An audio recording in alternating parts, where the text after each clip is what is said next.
طويل الشوق يبقى في اغتراب. کہاں انہیں پہنچانا ہے؟ حضرت اللہ کے محبوب کا دور گزرا، دور صدیقی گزرا، دور فاروقی آیا تو حضرت عمر فاروق رضی اللہ عنہ بیٹھے ہوئے ہیں۔ فتح مکہ کے بعد بڑے بڑے سردار جو ایمان قبول کیے، جو اسلام قبول کرنے سے پہلے بھی جن کا بڑا مقام تھا، حضرت اکرمہ تھے، ابو سفیان تھے، حارث بن ہشام تھے، بڑے بڑے سردار، ان کا ایک بڑا عہدہ، بڑا مقام تھا، حضرت عمر کے سامنے بیٹھے تھے تو گفتگو چل رہی تھی، بات چل رہی تھی۔ حضرت بلال رضی اللہ عنہ تشریف لائے تو حضرت عمر کہنے لگے لوگوں پیچھے ہٹو، ہمارا سردار آ گیا ہے۔ کون بھائی؟ حبشہ کا رہنے والا وہ غلام، اللہ کے دین کو سینے سے لگایا تو اللہ نے کیا عزتیں عطا فرمائی، اور یہ وعدہ آج بھی ہمارے لیے بھی ہے، اللہ کے دین کو سینے سے لگائیں گے اللہ حقیقی عزتیں دیں گے، حقیقی عزتیں۔ وہ بڑے بڑے سردار پیچھے ہٹے، پھر ایک صحابی آئے، وہ بھی غریب صحابی تھے، ابتدائی دور کے تھے۔ حضرت عمر کہنے لگے تم اور پیچھے ہٹ جاؤ، یہاں تک کہ وہ بڑے بڑے سردار پیچھے ہٹتے ہٹتے وہاں چلے گئے جہاں جوتوں کو چھوڑا جاتا ہے۔ لیکن عزیز دوستو، وہ فتح مکہ کے بعد بھی ایمان لانے والے وہ ہم جیسے نہیں، وہ بھی صحابہ تھے، ان کے اندر بھی ایک عزم، ایک جذبہ، ایک ہمت۔ کسی ایک نے کہا یہ عمر ہمارے ساتھ کیا معاملہ کر رہا ہے، ہمارا ایک مقام ہے، ہماری ایک امیج ہے، ہمارا ایک اسٹیٹس ہے، یہ عمر ہمارے ساتھ کیا برتاؤ کر رہا ہے؟ تو دوسرے نے کہا بھائی اس میں قصور عمر کا نہیں ہے، قصور ہمارا ہے، ہم نے اس دین قبول کرنے میں، اسلام قبول کرنے میں ہم نے بہت دیر کر دی۔ پھر آپس میں مذاکرہ کیے، چلو جا کر حضرت عمر سے بات کریں گے، ہم بھی ان کے مقام یعنی ہمارے غلاموں کے مقام کو پہنچنے کے لیے ہم کیا کر سکتے ہیں۔ اٹھ کر آئے، کہا کہ امیر المومنین عمر، ہم چاہتے ہیں کہ ہم بھی ان کے برابر کو آ جائیں، ہم بھی ان کے برابر کو آ جائیں۔ اس وقت حضرت عمر جلال میں آ گئے، کہا تم ان کی برابری کی بات کرتے ہو؟ انہوں نے اس وقت نبی کو نبی مانا ہے جس وقت نبی کو اپنے لوگوں نے چھوڑ دیا تھا۔ پھر فرمایا دیکھو کہ یہ لوگ اس وقت ایک مٹھی جو اللہ کے راستے میں، اللہ کے دین کے لیے انہوں نے دیا ہے، اگر اس وقت تم احد کے پہاڑ کے برابر سونا بھی خرچ کرو گے ان کے برابر نہیں پہنچ سکتے۔ وہ سردار بڑے حیران، کہا ہم کیا کر سکتے ہیں؟ کہا جاؤ جاؤ، جتنا تم نے دین کو نقصان پہنچایا ہے کوشش کرو اتنا نفع پہنچا سکو، کوشش جب تک جان رہے جاؤ جہاد کرو، مقابلہ کرو، اللہ کے دین کے لیے لڑو۔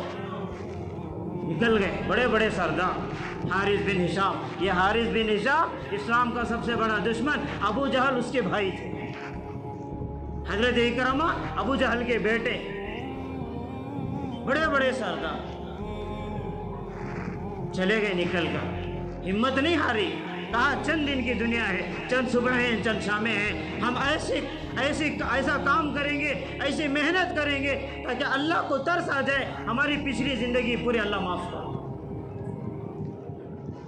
ایک جگہ غالباً ایک جنگ ہو رہی تھی، اس جنگ میں شریک ہوئے، جب وہ مکے سے نکلنے لگے پورا کا پورا خاندان ان کے پیچھے آیا، پورا مکہ جمع ہو گیا، کیونکہ علاقے کے سردار تھے، بڑے لوگ تھے، اب اپنی جانیں پیش کرنے جا رہے ہیں۔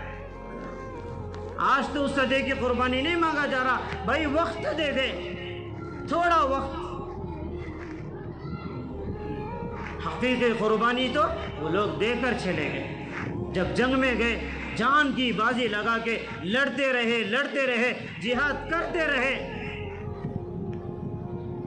تو فتح ہونے کا، کامیابی ملنے کا کوئی نام نظر نہیں آ رہا۔ تو حضرت اکرمہ نے سوچا جنت پانے تو یہ بہت دیر ہو رہی ہے، سر سے لوہے کی ٹوپی اٹھا کے پھینک دیے، زرہ نکالا اور جنگ میں کودنے لگے۔ کسی صحابی نے پکڑ لیا، اکرمہ کیا کرنے جا رہے ہو؟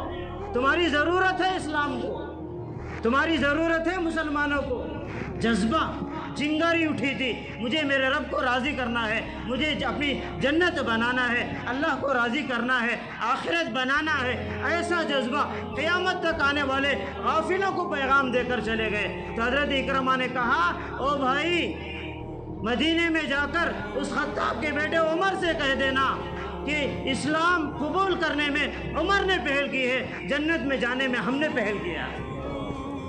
یہ کہہ کر چھلانگ لگائی اور خون کے فوارے نکلے، شہید ہو گئے۔ عزیز دوستو، اللہ نے ایک عظیم محنت دی ہے، عظیم محنت دی ہے۔ دنیا کہتے کہتے، دنیا کی ضرورتیں کے پیچھے بڑھتے بڑھتے ہماری زندگی کا بڑا حصہ ہم نے گزار دیا۔ اب کتنے دن کے، میں کتنے دن کا مہمان، آپ کتنے دن کے مہمان، اللہ ہی بہتر جانے عزیز دوست۔ اس لیے کوئی قدم ایسا تو اٹھائیں اللہ کو ترس آ جائے۔ ایسی حالت ہے قریوں میں اور دیہاتوں میں، علاقوں میں، دنیا میں، ایک مسلمان ماں کے پیٹ میں پیدا ہو کر جوان بھی ہو رہا ہے، بوڑھا بھی ہو رہا ہے، جنازہ بھی اٹھ رہا ہے، ایک بار بھی کلمہ زبان سے ظاہر نہیں ہو رہا۔ ہیں ایسے لوگ، ہماری ذمہ داری ہے عزیز دوستو، کوئی یہ نہ سوچیں کہ میں نہیں کر سکتا، میرے گھر کا یہ ماحول ہے، میرے گھر کا یہ معاملہ، مجھے اتنی بیٹیاں، میرا اتنا قرض۔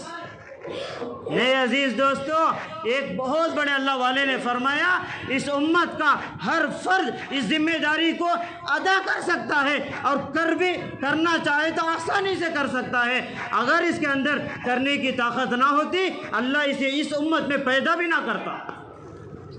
اس امت میں پیدا ہونے کی دلیل یہ ہے، یہ ختم نبوت کا کام کر سکتا ہے۔ اجتماع عزیز دوستو، یہ مجمع کو جمانے کا نام اجتماع نہیں ہے، بھیڑ اکٹھا ہونے کا نام اجتماع نہیں ہے۔ اجتماع تو آسانی سے ہو جاتا ہے، لیکن ہمارے اکابر اللہ والے چاہتے ہیں قربانی والا اجتماع ہو۔ ہر ساتھی کی جان، ہر ساتھی کا مال، ہر ساتھی کی صلاحیتیں لگیں، ہر ساتھی کے اندر یہ فکر ہو کہ اس اجتماع سے پورا ضلع بدل جائے، گھر گھر میں اللہ کا دین ہو۔ اور عزیز دوستو، کبھی یہ نہ سوچنا یہ کیسے ہو سکتا ہے، میرے اور آپ کے لیے تو ناممکن ہے، اللہ کے لیے کوئی ناممکن نہیں، اللہ کے لیے کوئی ناممکن۔ ہاں، قربانی ہمارے ذمے ہے، نتیجہ نکالنا یہ اللہ کے ذمے ہے۔ مکے کی جو سرزمین تھی، پوری دنیا میں ویران جگہ، ویران، انسان تو انسان، پرندہ بھی پر نہ مارے، لیکن ایک ماں اور ایک بچے نے وہاں جا کر قیام کیا، اللہ کو پکارا، تڑپا، رویا، اللہ کو ان کی قربانی اتنی پسند آئی، ساری دنیا میں سب سے بڑا شہر وہاں بن گیا، دین کا ماحول بھی بنا، آباد بھی بنا، اور سارے شہروں کا سردار بھی بنا۔ ایک مرد، ایک عورت اور ایک بچے نے قربانی کی۔ ہمارے ذمہ قربانی ہے عزیز دوست، اپنے آپ کو مٹانا ہے۔ اچھا، دوسری بات یہ ہے کہ قربانی عزیز دوستو ہم دے رہے ہیں، لیکن اس کا طرز، اس کا طریقہ، اس کا رخ بدلا ہوا ہے۔ یہ جیسا میں جمعہ میں بھی تفصیل سے یہ مضمون بیان کیا، میرا آپ کا ہر عمل اللہ کے لیے ہو، اللہ کے لیے۔ یہ انبیاء کی بنیادی صفت۔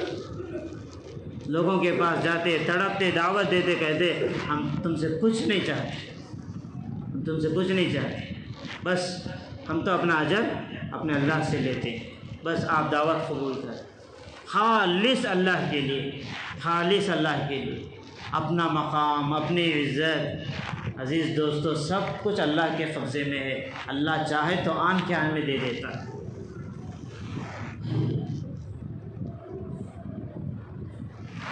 تو اجتماع، کامیاب اجتماع کہتے ہیں عزیز دوستو، اجتماع سے جماعتیں جتنی زیادہ نکلتی ہیں اسے کامیاب اجتماع کہتے ہیں۔ اگر جماعتیں نہیں نکل رہے تو اسے اجتماع نہیں کہتے عزیز دوستو، اسے کامیاب اجتماع نہیں کہتے۔ یاد رکھنا، اپنے آپ کو بھی بار بار اللہ کے راستے میں نکالتے رہنا، اور اللہ کے بندوں کو بھی بار بار اللہ کے راستے میں نکالتے رہنا۔ ہمارا کام نکالنا ہے، دلوں کو بدلنا تو اللہ کے ہاتھ میں ہے، نکالنا ہے۔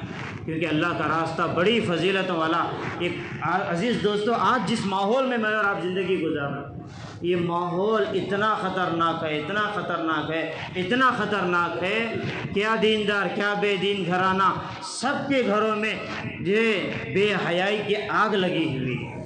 قدم قدم پر ہمارا ایمان نکل رہا ہے، سلب ہو رہا ہے۔ پہلے کہتے تھے لوگوں ایمان بنانے لوگوں کو اللہ کے راستے میں نکالو، لیکن ایک بہت بڑے میرے محسن، اللہ ان کی عمر میں برکت عطا فرمائے، انہوں نے آنکھوں میں آنسو نکالتے ہوئے کہا کہ مولانا آج کے دور میں اللہ کے بندوں کو اللہ کے راستے میں اس لیے نکالنا ہے تاکہ پوری زندگی میں 40 دن ایسے رہیں جس میں کوئی گناہ نہ ہوا ہو، 40 دن، تاکہ قیامت میں رب کی رحمت ڈھونڈے، ایک عمل اسے ملے، میرا بندہ پوری زندگی میں 40 دن تو سفید لے کے آیا ہے۔ یہ ماحول چل رہا ہے عزیز دوست، اعمال بنانا، ایمان بنانا، داعی بننا، یہ تو بڑوں کی بات ہے۔ میرے اور آپ کے لیے کم سے کم 40 دن 4 مہینے نامہ اعمال میں سفید نظر آئیں تاکہ اللہ کو ترس آ جائے، اللہ کو رحم آ جائے۔ صحابہ نے زندگیاں اللہ کے راستے میں، پیدا مدینے میں ہوئے، پیدا مکے میں ہوئے، اپنے قبریں دنیا کے کونے کونے میں بنائی۔ تو بہرحال عزیز دوستو، اجتماع آپ شاید حیران ہوتے ہوں گے، یہ لوگ بار زبان